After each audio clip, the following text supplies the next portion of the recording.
When something is important enough, you do it even if the odds are not in your favor. Some people don't like change, but you need to embrace change if the alternative is disaster. Failure is an option here. If things are not failing, you are not innovating enough. The path to the CEO's office should not be through the CEO's office, and it should not be through the marketing department. It needs to be through engineering and design. Persistence is very important. You should not give up unless you are forced to give up.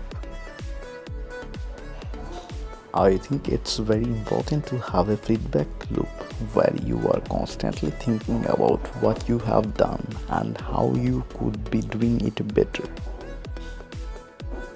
There's a tremendous bias against taking risk.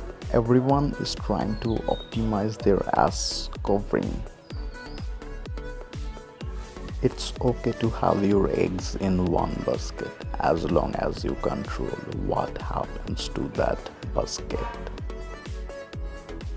People work better when they know what the goal is and why. It is important that people look forward to coming to work in the morning and enjoy working. If you are co-founder or CEO, you have to do all kinds of tasks you might not want to do. If you don't do your chores, the company won't succeed. No task is too menial.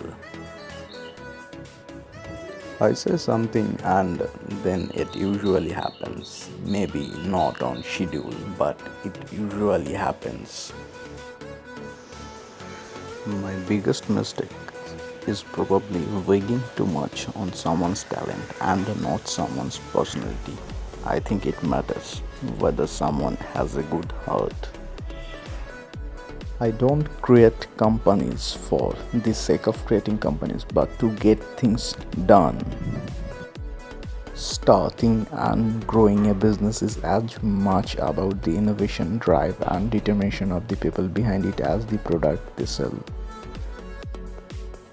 The first step is to establish that something is possible, then probability will occur. There are really two things that have to occur in order for a new technology to be affordable to the mass market. One is you need economics of scale, the other is you need to iterate on the design. You need to go through a few versions.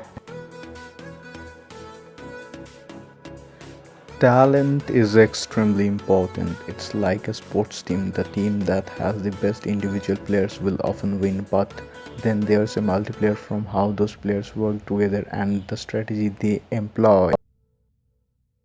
I have actually not read any books on time management. I am interested in things that change the world or that affected the future and wondrous the new technology where you see it and you are like, wow, how did that even happen? How is that possible?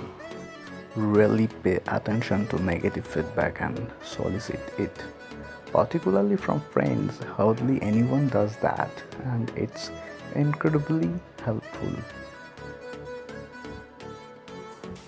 If you get up in the morning and think the future is going to be better, it is a bright day, otherwise, it's not. What makes innovative thinking happen? I think it's really a mindset.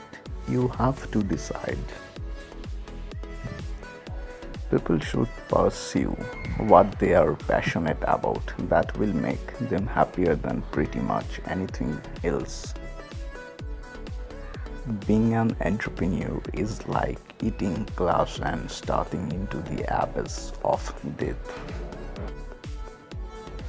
I would not say I have lack of fear. In fact, I would like my fear emotion to be less because it's very distracting and fires my nervous system. If you are trying to create a company, it's like banking a cake. You have to have all the ingredients in the right proportion. I think most of the important stuff on the internet has been built. There will be continued innovation for sure, but the great problems of the internet have essentially been solved. I think we have a duty to maintain the light of consequences to make sure it continues into the future.